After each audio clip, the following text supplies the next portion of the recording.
إلا الله محمد رسول الله لا إله إلا الله محمد رسول الله لا إله إلا الله محمد رسول الله لا إله إلا الله محمد رسول الله. بسم الله الرحمن الرحيم. الحمد لله رب العالمين والصلاة والسلام على رسوله الكريم أما بعد. أعوذ بالله من الشيطان الرجيم. بسم الله الرحمن الرحيم. ولا تقتلوا أنفسكم صدق الله العظيم. بزرگان محترم اور میرے عزیز ساتھیوں، آج کی مجلس میں خودکشی کے متعلق قرآن احادیث کی روشنی میں کچھ باتیں عرض کرنی ہے۔ اس بات کو سمجھنے سے پہلے ہم اس بات کو اپنے دل و دماغ میں بٹھائے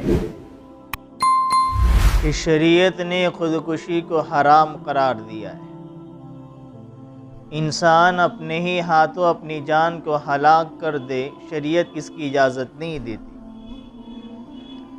اللہ تعالیٰ نے یہ جو دنیا بنائی ہے اس کی حالت ایک جیسی نہیں رہتی، کبھی دن ہے تو کبھی رات ہے، کبھی ٹھنڈی ہے تو کبھی گرمی ہے۔ یہ موسموں کا بدلنا، وقت کا بدلنا، حالات کا بدلنا اس بات کی طرف اشارہ ہے کہ اس حالات بدلتے ہوئے حالات میں بسنے والے انسان کے حالات بھی ایک جیسے نہیں ہو سکتے۔ انسان چاہے کہ میری زندگی میں خوشیاں ہی خوشیاں آئے، کبھی کوئی تکلیف نہیں، کبھی کوئی پریشانی نہیں، کبھی کوئی مصیبت نہیں، میں جو چاہوں اسی کے مطابق ہوتا رہے، یہ دنیا کی حقیقت سے وہ شخص ناواقف ہے۔ یہاں تو خوشیاں غم یہ دامن چولی کا ایک ساتھ ہے، ان کا خوشی اور غم کا دامن چولی کا ساتھ ہے، جیسے کانٹے اور پھول کا دامن چولی کا ساتھ ہے، ایسے یہاں خوشیاں بھی ہوگی، غم بھی ہوگی۔ یہاں کی خوشیاں بھی ہمیشہ رہنے والی نہیں اور یہاں کی غم پریشانیاں بھی ہمیشہ رہنے والی نہیں، بلکہ اللہ تعالیٰ نے دونوں راستے ہمارے سامنے بیان فرما دیے کہ مسلمان کے تو دونوں ہاتھوں میں لڈو ہے۔ اگر اللہ نے اس کو خوشی کا موقع دیا، نعمتوں سے نوازا، اچھی حالات میں اس کو زندگی گزر رہی ہے تو وہ شکر کرے گا۔ اگر حالات طبیعت کی موافق نہیں، ناموافق حالات ہے، ناسازگار حالات ہے، مصیبت، پریشانی، تکلیف، بیماریاں، اس صورت میں صبر کرے گا۔ صبر کرنے والا بھی جنت میں، شکر کرنے والا بھی جنت میں جائے گا۔ حدیث قدسی ہے، اللہ تعالیٰ فرماتے ہیں کہ جو میرے فیصلے پر راضی نہ ہو، جو میرے فیصلے پر راضی نہ ہو، وَلَمْ يَصْبِرْ عَلَى بَلَائِي وَلَمْ يَشْكُرْ عَلَى نِعْمَائِي، اور جو میری مصیبتوں پر صبر نہ کرے، میری نعمتوں پر شکر گزاری نہ کرے، اور اسی طریقے سے میری عطا پر وَلَمْ يَقْنَعْ بِعَطَائِي، میری عطا پر، میری بخشش پر، میری دی ہوئی چیزوں پر وہ رضامندی کا اظہار نہ کرے، میری بخشش پر وہ خوشی کا اظہار نہ کرے، تو فَلْيَطْلُبْ رَبًّا سِوَائِي، تو میرے علاوہ کسی اور کو رب تلاش کر لے۔ حدیث قدسی اللہ فرمائے، مصیبتوں پر صبر نہیں، نعمتوں پر شکر گزاری نہیں، اللہ کے فیصلے پر رضامندی نہیں، اللہ کی دی ہوئی چیزوں پر وہ قناعت نہیں، اللہ کہہ رہے میرے سوا دوسرے کو رب تلاش کر لو، یعنی اس کا میرا بندہ ہونے کا حق نہیں۔ جو بندہ ہے، عبدیت کا تقاضا تو یہ ہے کہ اللہ جس حالت میں، جس پوزیشن میں رکھے، وہ بندہ اللہ تعالیٰ کے فیصلے پر راضی رہے۔ تو اس لیے شریعت نے خودکشی کو حرام قرار دیا کہ انسان تکلیف سے حالات میں آ کر اپنے آپ کو ختم کر دے۔ آج یہ غیر مسلموں میں اس کے معاملات تو بڑھتے ہی رہتے تھے، مسلمانوں میں کبھی خال یہ بات ہمارے ذہنوں میں، ہمارے نگاہوں کے سامنے آتی تھی، لیکن آج مسلمانوں کی ایمان کی کمزوری بھی اس حالت میں پہنچ گئی۔ آج کثرت سے مسلمانوں میں بھی خودکشی کے واقعات سامنے نظر آتے کہ تھوڑے سے حالات خراب ہو گئے، تکلیف آئی، مصیبت آئی، آدمی خودکشی کر لیتا ہے۔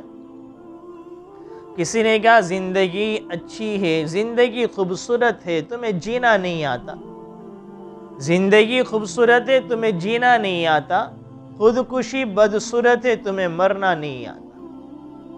انسان یہ باڈی یا جسم یہ ہم اس کے مالک نہیں۔ جس طرح سے کسی دوسرے انسان کو کسی دوسرے کی جان لینا یہ شریعت میں حرام ہے، ناجائز ہے کہ ایک بندہ کسی دوسرے کی جان لے نہیں سکتا، کسی کو جانی نقصان نہیں پہنچا سکتا، کسی کا قتل نہیں کر سکتا، اسی طریقے سے اپنے آپ کو قتل کر دینا، اپنی جان لینا، یہ بھی اسی طریقے سے حرام اور ناجائز ہے۔ اللہ تعالیٰ قرآن کریم میں فرماتے ہیں وَلَا تَقْتُلُوا أَنفُسَكُمْ، اپنے آپ کو قتل نہ کرو، وَلَا تَقْتُلُوا أَنفُسَكُمْ۔ ایک حدیث پاک میں نبی کریم صلی اللہ علیہ وسلم نے ارشاد فرمایا جو شخص بھی کہ اپنے آپ کو گلا گھونٹ کر قتل کر دے، مار دے گلا گھونٹ کر، وہ قیامت میں اسی طرح اپنا گلا گھونٹتا رہے گا۔ وہ جو شخص نیزے کے ذریعے اپنے آپ کو ہلاک کر دے، قتل کر دے، قیامت میں وہ اپنے آپ کو نیزہ مارتا رہے گا۔ اور ایک حدیث پاک میں مسلم شریف کی مشکاہ شریف کی روایت ہے، آپ علیہ السلام نے فرمایا کہ خودکشی کرنے والا ہمیشہ ہمیشہ جہنم میں رہے گا۔ حدیث کے الفاظ ہے، یہ عذاب تو کافروں کے ساتھ ہے، مشرکوں کے ساتھ ہے، ایمان والوں کا عذاب نہیں۔ جتنے بھی گناہ کے سزا ہے ان کی ایک محدود مقدار متعین ہے، لیکن وہ سزا بھگتنے کے بعد جنت میں ضرور جائے گا۔ لیکن حدیث پاک میں ہمارے نبی نے فرمایا خودکشی کرنے والا ہمیشہ ہمیشہ جہنم میں رہے گا۔ ملا علی قاری رحمۃ اللہ علیہ ایک بہت بڑے محدث ہے، اس حدیث کی تشریح کے ذیل میں چند باتوں کو بیان کرتے ہیں۔ اس حدیث کا ایک مطلب تو یہ بیان کرتے ہیں کہ وہ ہمیشہ ہمیشہ جہنم میں رہے گا کا مطلب یہ ہے کہ خود کو شریعت کے اسلام کے قانون کو ہلکا سمجھنا یا کسی حرام کو حلال سمجھنا، یہ شریعت کے قانون کو انسان کو کفر میں داخل کر دیتا ہے۔ کہ شریعت نے کسی چیز کو حرام قرار دیا، مثال کے طور پر شراب پینا یہ حرام ہے، اب اگر انسان اس کو حلال سمجھتا ہے تو اس نے کفری کر رہا ہے، حالانکہ حرام چیز کو اس نے حلال کر رہا ہے اور حلال سمجھ رہا ہے۔ ایک عمل کرنا اور ایک ہی اس کو سمجھنا ہے کہ نہیں میں تو اس کو جائز سمجھتا ہوں، گویا وہ کفر کرنے والا ہے، تو کفر کر لے وہ ہمیشہ ہمیشہ رہے گا۔ تو ایک خودکشی کرنے والا شریعت نے اس کو فعل کو حرام قرار دے دیا ہے، اب وہ اس کی ارتکاب کر رہا ہے، گویا وہ حرام کو حلال سمجھ کے کر رہا ہے، اس بنا فرمایا کہ اس کا کفر میں داخل ہو گیا، وہ ہمیشہ ہمیشہ جہنم میں رہے گا۔ اور اس کی ایک تعویل یہ بیان کی گئی کہ ہمیشہ ہمیشہ ملا علی قاری رحمۃ اللہ فرماتے ہیں اس کا مطلب یہ ہے کہ لمبی مدت تک وہ رہے گا، جس کو حدیث پاک میں ہمیشہ ہمیشہ کی لفظ سے تعبیر فرمایا کہ دوسرے گناہ کی مخصوص مقدار متعین ہے جہنم میں رہنے کے، لیکن یہ خودکشی کرنے والا ایک بہت لمبی مدت تک رہے گا، جس کو حدیث میں ہمیشہ ہمیشہ سے تعبیر فرمایا گیا۔ تو حدیث پاک میں کہ وہ ہمیشہ ہمیشہ بڑا سخت اس کا عذاب ہے۔ تو دنیا کی حقیقت کہ دنیا میں خوشیاں بھی ہیں، راحت بھی ہے، مصیبت بھی ہے، اور ہر طرح کی زندگی گزرتی، حالات سے دوچار ہو کر ہم زندگی کو ختم کر دیں تو یہ ہماری زندگی ختم ہونے والی نہیں۔ محمود غزنوی ایک بادشاہ گزرا ہے، اس کا ایک وزیر خاص تھا جس کا نام ایاز تھا، بڑا عقل مند، بڑا چالاک، بڑا ہوشیار تھا۔ اور ویسے بھی پہرانے زمانے میں جو بادشاہ ہوتے تھے اپنے وزیر جو ان کو رکھتے تھے وہ بڑے عقل مند، بڑے ہوشیار ہوتے تھے۔ اسی پرانے زمانے کی بات نہیں، آج بھی جو حکومت کے جو بڑے لوگ ہوتے ہیں حکمران، وہ اپنے پاس ایسی ٹیم کو رکھتے ہیں جو بڑے عقل مند، بڑے چالاک ہوتے ہیں، جو وقتاً فوقتاً ان کو مشورے دیتے رہتے ہیں کہ اس موقع پر یہ کرنا چاہیے، یہ کرنا چاہیے۔ تو وہ بڑے حاکم لوگ اپنے پاس اس طرح کے لوگوں کو رکھتے ہیں۔ یہ ایاز جو تھا محمود غزنوی کا، یہ بھی بڑا چالاک تھا، بڑا ہوشیار تھا۔ اسی وجہ سے دوسرے درباری لوگوں کو بڑا اعتراض بھی رہتا تھا کہ محمود بادشاہ ان کو اپنا اتنا زیادہ قریب کیوں کرتے ہیں، حالانکہ اس سے زیادہ ہوشیار، اس سے زیادہ بڑی عمر والے، علم والے دوسرے لوگ موجود ہیں۔ آدمی ہوتا ہے کبھی آدمی جب کسی اپنے سے کم عمر والے کو ترقی دیکھتا ہے اس کے دل میں ایک جلن پیدا ہوتی ہے، کہ حسد پیدا ہوتی ہے کہ تو آج کل کے اس لائن میں آیا ہوا، یہ ہم سے اتنا آگے بڑھ رہا ہے، یہ ہم سے اتنا قریب ہو رہا ہے۔ جیسے کہ حضرت عمر بن خطاب رضی اللہ تعالیٰ عنہ امیر المؤمنین ہے، اپنی مجلس میں حضرت عبداللہ بن عباس کو سب سے قریب بٹھاتے تھے، ان کو بڑی ترجیح دیتے تھے۔ دوسروں کو اعتراض ہوتا تھا کہ یہ نوجوان ہم سے عمر میں چھوٹے، ان کو سب سے زیادہ قریب کرتے، اتنی اہمیت دیتے ہیں۔ ان مجلس میں بھی یہ بات حضرت عمر کے کان میں بھی پہنچی۔ حضرت عمر نے مجمع ایک مرتبہ جمع ہوا تھا، سورہ نصر ان کے سامنے تلاوت کی، اذا جاء نصر اللہ والفتح ورأيت الناس يدخلون في دين الله افواجا فسبح بحمد ربك واستغفر انه كان توابا۔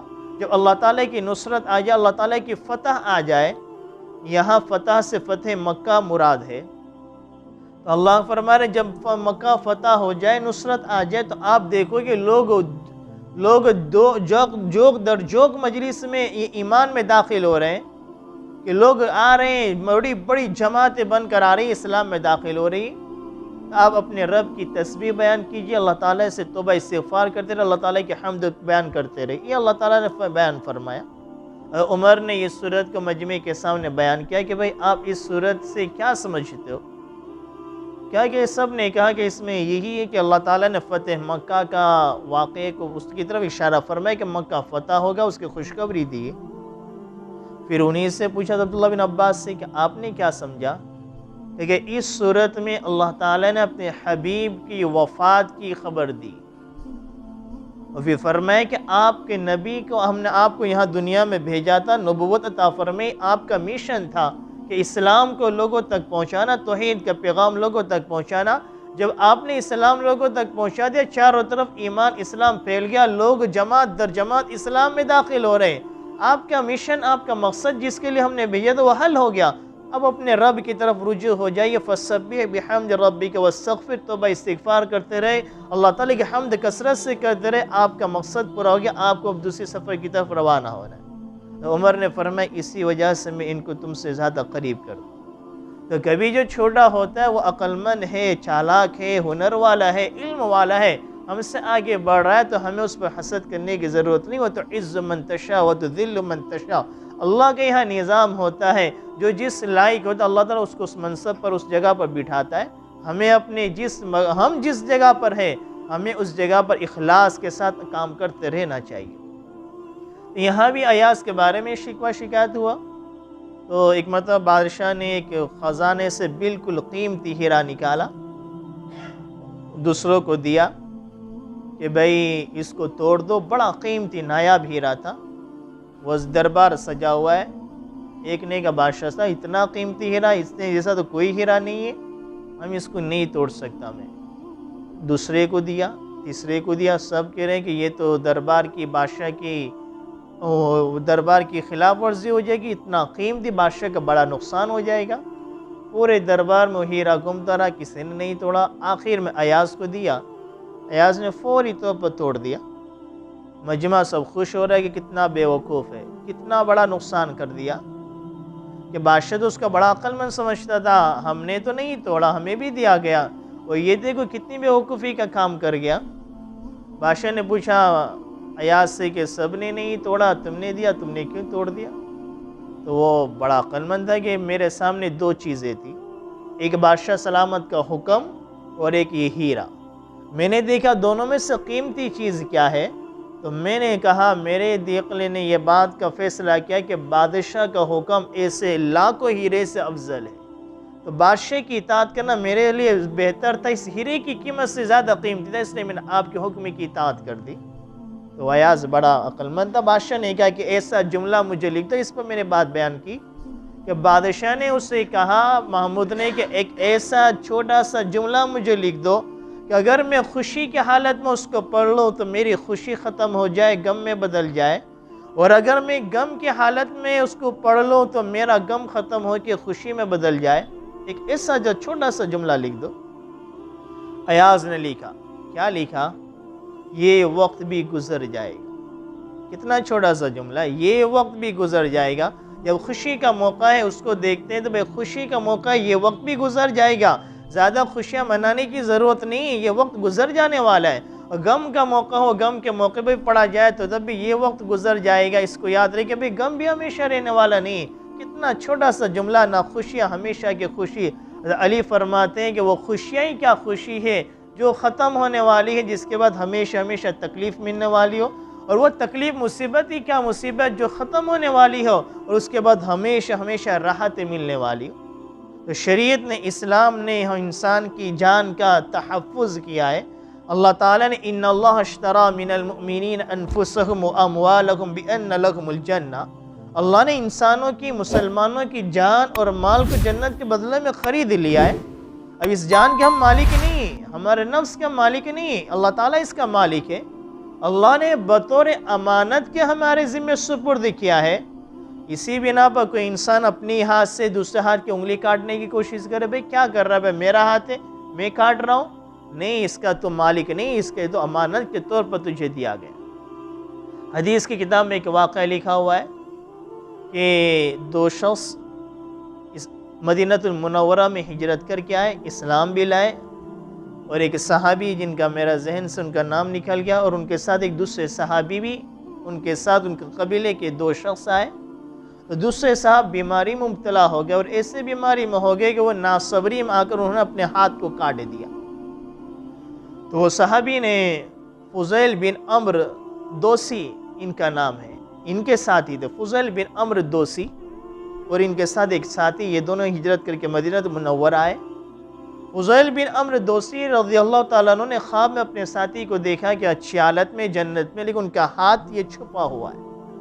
پوچھا اللہ تعالیٰ نے کیا معاملہ، فرمایا کہ اللہ تعالیٰ نے معاف تو کر دیا، ایمان کی وجہ سے ہجرت کی تھی تو ہجرت کی وجہ سے، لیکن مجھے کہا کہ تم نے اپنے ہاتھ کو اپنے ہاتھوں سے بگاڑا ہے، جس چیز کو تم نے بگاڑا اس کو ہم درست کرنے والے نہیں ہیں۔ اللہ تعالیٰ نے یہ فرمایا۔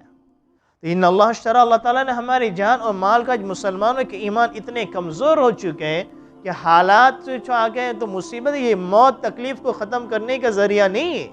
ہمارا تو ایمان اس بات پر ہے کہ انسان کبھی ختم ہونے والا نہیں ہے، یہ تو عالم ارواح سے چلا، صرف اس کی اسٹیشن بدل رہے ہیں۔ موت کے ختم ہونے سے تکلیفیں، مصیبتیں، پریشانیاں ختم ہونے والی نہیں ہے، بلکہ یہ تو اور بڑھنے والی چیز ہے۔ میں ہمیشہ ایک بات کہتا رہتا ہوں کہ ہماری زندگی میں کوئی بھی تکلیف آئے، پریشانی آئے، مصیبت آئے، اگر ہم ہماری تکلیف کو، ہماری مصیبت کو، ہماری پریشانی کو اگر ہم نبی کریم صلی اللہ علیہ وسلم کی سیرت سے میچ کریں گے تو ہمارے نبی کی تکلیف ہم سے زیادہ آپ کو نظر آئے گی۔ کسی بھی طرح کی تکلیف آپ اٹھا کر دیکھ لیجو کہ بھئی کبھی اپنوں کی مخالفت ہو، کہ رشتہ داروں نے کبھی ہم سے دگا کیا ہو، ہمارے نبی کی سیرت میں ملے گا۔ اپنے ہی جانی دشمن بنے، وہ بھی ہمارے نبی کی سیرت میں ملے گا۔ کبھی لڑکیوں کا طلاق کا مسئلہ، تو ایک ہی وقت میں ہمارے نبی کی 2 بیٹیوں کی طلاق واقع ہوئی ہے، ہمارے نبی ایک ہی وقت میں یہ واقعہ بھی ہے۔ ہمارے جس جہاں پیدا ہوئے، جو وطن ہے، جہاں بچپن جوانی گزری، 50 سال زندگی گزارے، اپنے علاقے کو چھوڑ کر جانا پڑا۔ جتنی تکلیف ہے، آخری نبی مارا گیا، خون بدن سے نکل گیا، خون بہہ رہا ہے، تو جتنی تکلیف، اگر ہماری زندگی میں کوئی بھی تکلیف ہے، پریشانی ہے، مصیبت ہے، اگر نبی کی سیرت سے اس کو میچ کریں گے تو ہماری تکلیف آپ کو چھوٹی نظر آئے گی۔ ہمارے پر کاروبار میں، رزق میں اتنی پریشانی نہیں آتی، ٹھیک ہے کاروبار کبھی نہیں چلا تو مندی کا دور آ گیا، لیکن ایسی مندی بھی نہیں آتی کہ ہم بھوکے پیاسے ہم سو جاتے ہو۔